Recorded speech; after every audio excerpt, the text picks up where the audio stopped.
အားလုံးပဲမင်္ဂလာပါကျွန်တော်ဒီနေ့ sharing လုပ်ပေးသွားမယ်အကြောင်းအရာလေးပေါ့နော်ကျွန်တော်တို့ iPhone နဲ့ Windows PC နဲ့ကိုချိတ်တဲ့နေရာမှာကျိုးနဲ့ join ပြီးတော့တန်းပြီးတော့ဖုန်းက data ကိုကျွန်တော်တို့ Windows တွေကိုတန်းထည့်တဲ့နေရာမှာအဆင်မပြေတဲ့သူတွေပြီးတော့ကျိုးနဲ့ပဲ join ပြီးတော့ကျွန်တော်တို့ iGet phone application ကိုသုံးပြီးတော့data transfer လုပ်တဲ့နေရာမှာအဆင်မပြေတဲ့သူတွေအဲ့လိုမှမဟုတ်လို့နောက်တစ်နည်းပေါ့နော်ကျွန်တော်ဖုန်းနဲ့ပဲကျွန်တော်တို့ iTunes ကိုသုံးပြီးတော့ပေါ့နော် iTunes ကနေပြီးတော့ကျွန်တော်တို့ cloud drive တွေကိုထည့်ပြီးတော့ကျွန်တော်တို့data transfer လုပ်တဲ့နေရာမှာအဆင်မပြေတဲ့သူတွေဒီကျွန်တော်တို့ရဲ့ file size ကအရင်ကြီးနေလို့ပေါ့နော်ကျွန်တော်တို့ဗီဒီယိုကရိုက်ထားတာ 4K နဲ့ကိုဒါပါတော့ကျွန်တော်တို့17မိနစ်12မိနစ်လောက်အထက်ကျော်သွားလို့ရှိရင် 11GB တို့ဘာလို့ဖြစ်သွားတာမျိုးတွေပေါ့နော်အဲ့လိုမျိုးဖြစ်သွားတယ်ဆိုလို့ရှိရင်ကျွန်တော်တို့ဒီ 50GB ထက်ကျော်သွားတာမျိုးအဲ့လိုမျိုး iCloud က 5K version အဲ့ထက်ကိုပို့ပြီးတော့ကိုကမဝယ်ထားလို့အဆင်မပြေဘူးရွှေ့လို့အဆင်မပြေတဲ့သူတွေဆိုလို့ရှိရင်ကျွန်တော်ပြမယ့်နည်းလမ်းလေးကအရန်ကိုလွယ်ကူပြီးတော့အရန်ကိုလည်းမြန်ဆန်တဲ့နည်းလမ်းလေးတစ်ခုကိုကျွန်တော် sharing လုပ်သွားပေးမှာပဲဖြစ်ပါတယ်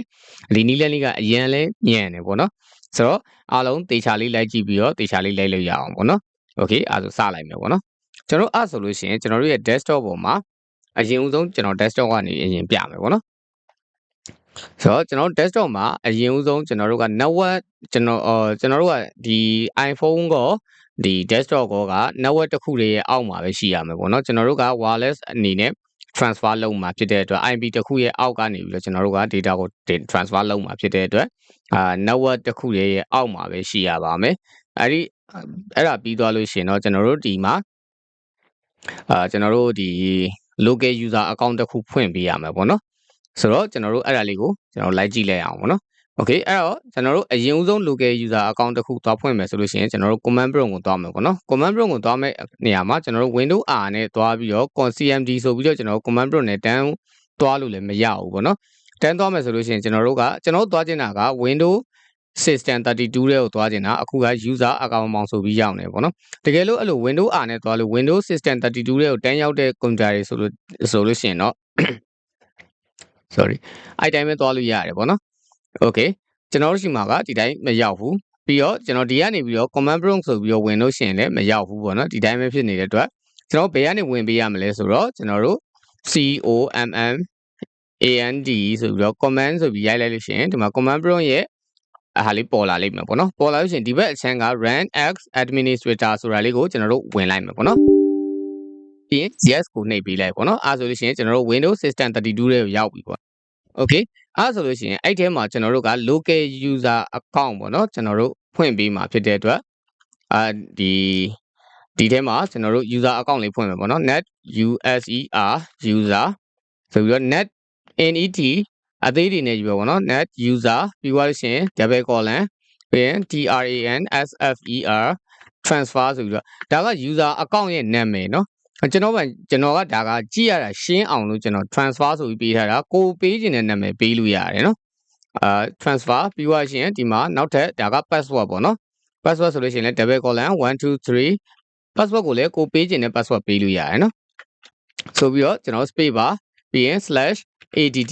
ဆိုပြီးနှိပ်ပြီးလိုက်ရင်ဒါ account တစ်ခုရသွားပြီပေါ့နော်ဆိုတော့ဒီ account ကိုကျွန်တော်တို့ကပြန်ဖြတ်ချင်တယ်ဆိုရင်လည်းဒါကတော့ကျွန်တော်ပြပေးထားတာပေါ့နော်ကျွန်တော်တို့ကတော့account တစ်ခုဖွင့်မှာပေါ့နော်ဆိုတော့အခုလက်ရှိမှာကျွန်တော်ဖြတ်ချင်တယ်ဆိုလို့ရှိရင် net user ဆိုပြီးတော့ကျွန်တော်တို့ဒီဖြတ်ချင်တဲ့ user name ကိုထည့်ပေးပေါ့နော် transfer ဆိုပြီးတော့ကျွန်တော်တို့ delete ဆိုပြီးတော့နှိပ်ပြီးလိုက်လို့ရှိရင်ဒါဆိုရင်ကျွန်တော်တို့ရဲ့ user account ကပြတ်သွားမယ်အဲ့ဒီနေရာမှာ password မလိုတော့ဘူးเนาะတမ်းပြီးပြတ်သွားမယ်ပေါ့နော်အဲဆိုရင်ကျွန်တော်တို့အသစ်တစ်ခုထပ်ယူလိုက်မယ်ပေါ့နော် user ပြီးသွားရင် transfer ဆိုပြီးတော့ကျွန်တော်တို့ password 1 2 3ပြီးသွားရင် /add ဆိုပြီးတော့ကျွန်တော်တို့ account လေးတစ်ခုကိုဖွင့်လိုက်မယ်ပေါ့နော်ကျွန်တော်ရေးသွားတဲ့အတိုင်းမလိုက်ရေးเนาะ net နဲ့ user နဲ့ကြားမှာ space bar ချထားတယ်ဒီကောင်နဲ့ကြားမှာ space bar ဒီမှာလည်း space bar ချထားတယ်ပေါ့နော်အဲ့လေးတိုင်းလိုက်ရိုက်သွားလို့ရှိရင်ကျွန်တော်တို့ဒီလို user account လေးတစ်ခုထွက်လာမယ်ဒီနေရာမှာကိုကြိုက်တဲ့နာမည်ပေးလို့ရတယ်ဒီနေရာမှာလည်းကိုကြိုက်တဲ့ password ထားလို့ရတယ်ပေါ့နော် okay အဲ့ဒါဆိုရင်ကျွန်တော်တို့ဒီ account လေးတစ်ခုရသွားပြီဆိုလို့ရှိရင်ကျွန်တော်တို့ဒီမှာဒီကောင်လေးကိုပိတ်လိုက်မယ်ပေါ့နော်ပိတ်လိုက်ပြီးသွားလို့ရှိရင်ကျွန်တော် desktop ပေါ်မှာကျွန်တော်ဘာလုပ်မလဲဆိုတော့ folder လေးတစ်ခုအသစ်ဆောက်လိုက်မယ်ပေါ့နော် folder လေးအသစ်ဆောက်ပြီးတော့အဲ့ folder ရဲ့ name ကိုတော့ကျွန်တော်ဘာလို့ပေးထားမလဲဆိုလို့ရှိရင်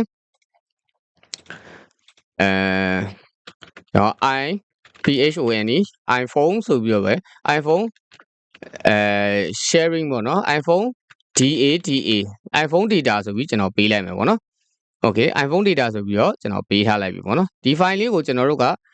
ဖုန်းနဲ့ချိန်မှာ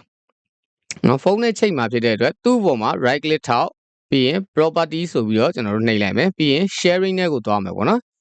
ပြီးရင် share ကိုနှိပ်မယ်ဒီမှာကျွန်တော်တို့ရဲ့ခုနက transfer ဆိုတဲ့အကောင့်ကထွက်မလာသေးတဲ့အတွက်ကျွန်တော်တို့ဒီမှာရှာပေးရမှာပေါ့နော် transfer ဆိုပြီးတော့ကျွန်တော်တို့ add ဆိုပြီးထည့်လိုက်မယ်ပေါ့နော်ကျွန်တော်တို့အကောင့်လေးရောက်လာပြီ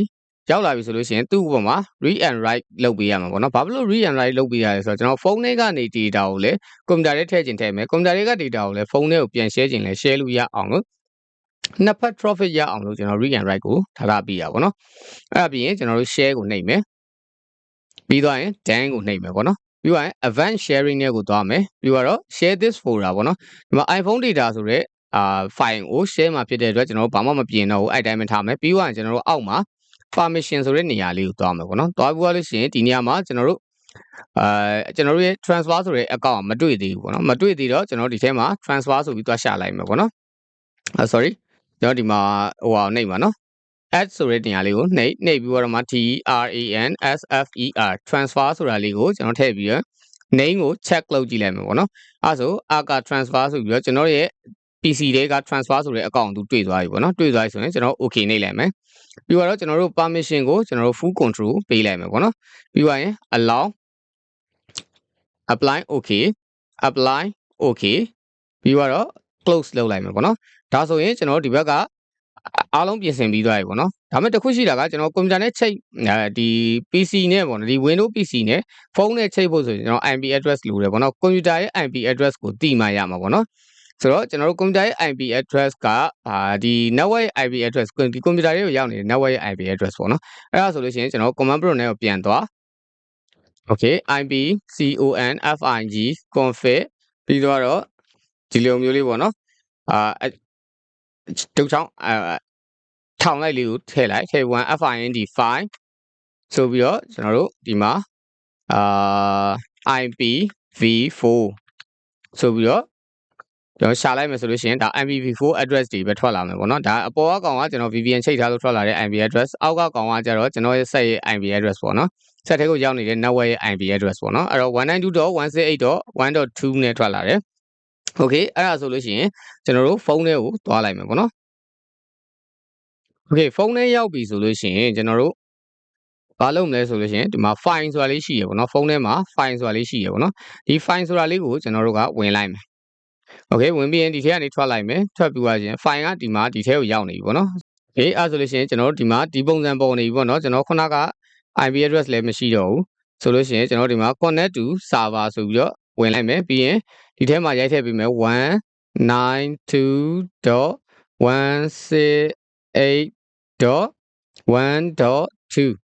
ဟုတ်တယ်နော်ကျွန်တော်တို့ဒီမှာကွန်ပျူတာက IP address ကလည်း 192.168.1.2 okay အဲ့ဆိုရှင်ကျွန်တော် connect ဆိုပြီးလုပ်ကြည့်လိုက်အဲ့ဒီမှာကျွန်တော်တို့က gas နဲ့ဆိုလို့ရှိရင်အောက်ကဟာမပေါ်ဘူးပေါ့နော်ကျွန်တော်တို့အဲ့ gas ကိုနှိပ်ကြအောင်မဟုတ်ဘူး register ဆိုတော့ကျွန်တော်ဟိုမှာ register တင်ထားပြီးသားဖြစ်တဲ့အတွက်ဒီ register တဲ့ user ကိုကျွန်တော်တို့ကဝင်ပြီးဖို့ကကျွန်တော်တို့အဲ့ထဲမှာထည့်ထားတဲ့ user name password ကိုထည့်ပြီးပေါ့နော် user name က transfer password ကကျွန်တော်က123ဆိုပြီးထည့်ထားဖြစ်တဲ့အတွက်123နဲ့ okay next ကိုဆက်သွားလိုက်မယ်ဆိုလို့ရှိရင်ကျွန်တော်တို့ဒီမှာ iPhone data ဆိုတဲ့ file လေးရောက်လာပြီပေါ့နော်ကွန်ပျူတာမှာဆိုလို့ရှိရင်လည်းကျွန်တော်တို့ဒီမှာ iPhone data ဆိုတဲ့ file လေးဒီ file လေးဒီမှာဖုန်းမှာလာပေါ်နေပြီပေါ့နော် okay အဲ့ file နဲ့ဝင်ကြည့်လိုက်မယ်ဆိုရင်ဒီမှာ folder is empty တယ်ဘာမှမရှိဘူးပေါ့နော်ဒီမှာ file ထဲမှာဘာမှမရှိဘူး okay ဒါဆိုလို့ရှိရင်ဖုန်းနဲ့ကွန်ပျူတာနဲ့တော့ connect ဖြစ်သွားပြီ okay အဲ့ဆိုလို့ရှိရင်ကျွန်တော်တို့အနေနဲ့ကဒီဖုန်းထဲကနေပြီးတော့ data ကိုကျွန်တော်တို့ laptop တွေကိုအရင်ထည့်ပြမယ်ပေါ့နော်ဆိုတော့ကျွန်တော်ဒီထဲကနေပြီးတော့ကျွန်တော်ဒီမှာ game ရဲ့screenshot လေးတစ်ခုပေါ့နော်ဒီ screenshot လေးကိုကျွန်တော်ကဒီမှာပို့မယ်ဆိုလို့ရှိရင်ကျွန်တော်ဒီအောက်မှာရှိတဲ့ share ဒီမှာ send ခလုတ်လေးပေါ့နော်ခလုတ်လေးကိုနှိပ်လိုက်ပြီးသွားလို့ရှိရင်အောက်မှာ save to file ဆိုတာလေးကိုကျွန်တော်တို့ရွေးပေးရမှာပေါ့နော်ရှာပြီးတော့ save to file ဆိုတာလေးကိုရွေးပေးပြီးတော့အဲ့ကနေပြီးတော့ကျွန်တော်တို့ပြန်ထွက်မယ်ပြန်ထွက်ပြီးတော့ကျွန်တော်တို့ဒီမှာကျွန်တော်တို့ရဲ့ share ထားတဲ့ဒီ IP address တွေကိုဝင်ပေါ့နော်ဝင်ပြီးသွားလို့ရှိရင်ဒီမှာ iPhone data ဆိုတာတွေကိုသွားပွင့်ဒီထဲမှာ save ဆိုပြီးနှိပ်ပေးလိုက်ပေါ့နော်ခဏလေးစောင့်ပြီးသူကရောက်သွားပြီဆိုလို့ရှိရင်သူ့ဘာသူပြန်ထွက်သွားတယ်ပေါ့နော် okay အဲ့ဆိုလို့ရှိရင်ကျွန်တော် laptop ထဲမှာသွားကြည့်ရအောင် laptop ထဲမှာဆိုလို့ရှိရင်လေဒီမှာ iPhone data ထဲမှာပေါ့နော်ရောက်နေပြီဒီမှာဒီဖုန်းဒီပုံလေးပေါ့နော်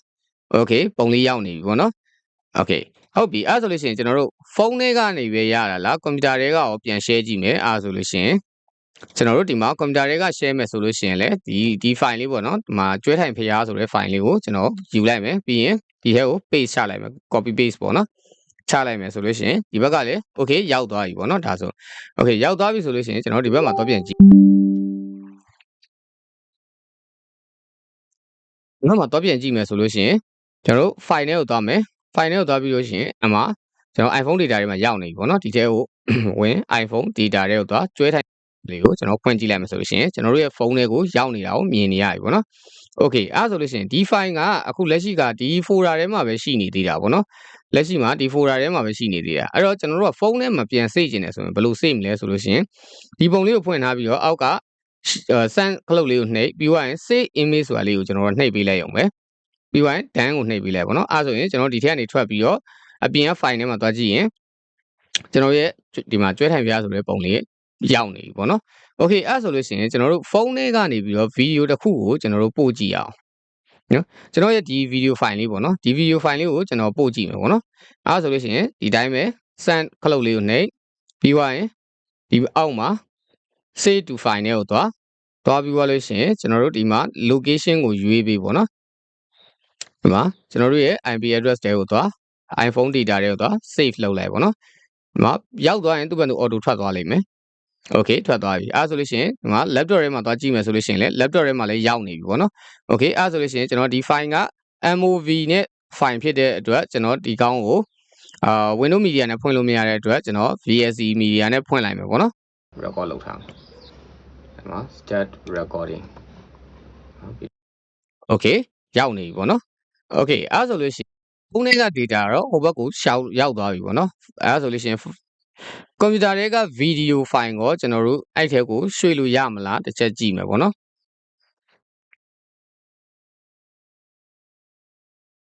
okay အဲ့ဆိုရင်ကျွန်တော်ဗီဒီယိုဖိုင်အတူလေးတစ်ခုကိုပဲကျွန်တော်စမ်းပြီးပို့ပြမယ်ပေါ့နော်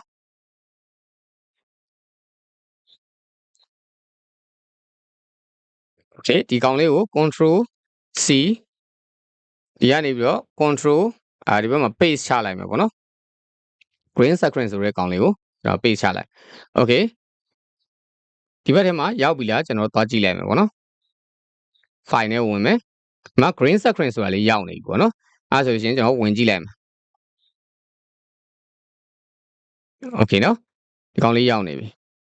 okay အဲ့ဆိုဒီကောင်လေးကိုကျွန်တော်တို့က down မယ်ပေါ့နော်ဖုန်းထဲကို save ထားခြင်းတာဆိုလို့ရှိရင်ကျွန်တော်တို့မှာ save video ဆိုတာလေးကိုနှိပ်ပေးလိုက်ရုံပဲပြီးသွားရင် down ဆိုတာလေးနှိပ်ပေးပြီးတော့ကျွန်တော်ဒီထဲကနေထွက်လိုက်အပြင်မှာသွားကြည့်လိုက်မယ်ပေါ့နော်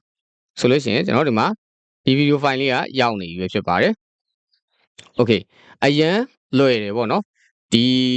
မြန်လဲမြန်တယ်လွယ်လဲလွယ်တယ်ဆိုတော့ဒီကောက်မှာကျွန်တော်ပြောသတိပေးစရာတစ်ခုရှိတာကကျွန်တော်တို့က Wi-Fi network အတူတူမှာပဲ share လို့ရမယ်ပြီးတော့ဖုန်းက data ဖွင့်ထားပြီးတော့ကွန်ပျူတာက Wi-Fi နဲ့ချိတ်ထားတာဆိုလို့ရှိရင်လည်းမရပါဘူးဆိုတော့ကွန်ပျူတာရော data ဒီဖုန်းရောက network အတူတူရဲ့အောက်မှာပဲရှိရမယ်ပေါ့နော်နောက်တစ်ခုရှိသေးတာကကျွန်တော်တို့အကိုကWi-Fi ရှိလို့ပေါ့နော် Wi-Fi မရှိလို့ရှိရင်ရောကျွန်တော်ဘယ်လိုလုပ်ကြမလဲဆိုလို့ရှိရင်ရတယ်ကျွန်တော်တို့ဖုန်းရဲ့ data ကို hotspot လွှင့်ပြီးတော့ကွန်ပျူတာမှာချိတ်ထားပါတော့အဲ့ဆိုလို့ရှိရင်ဒါလည်း network အတူတူရဲ့အောက်မှာပဲပေါ့နော်ဆိုတော့အဲ့ဒီဖုန်းနဲ့အဲ့ဒီ laptop နဲ့နှစ်ခုကို transfer လုပ်လို့ရမှာပဲဖြစ်ပါတယ် okay ဒီဟာလေးကိုလိုက်လုပ်ကြည့်လို့အဆင်မပြေဘူးဆိုလို့ရှိရင်ကျွန်တော်ရဲ့ဒီ channel ရဲ့အပေါ်က about section ထဲမှာကျွန်တော်ရဲ့ account ရှိပါတယ်အဲ့ဒီ account ကနေပြီးတော့ကျွန်တော်ရဲ့ messenger ကိုလာပြီးတော့ကျွန်တော်လာမေးလို့ရပါတယ်အားလုံးကျေးဇူးတင်ပါတယ်အဆင်ပြေကြပါစေ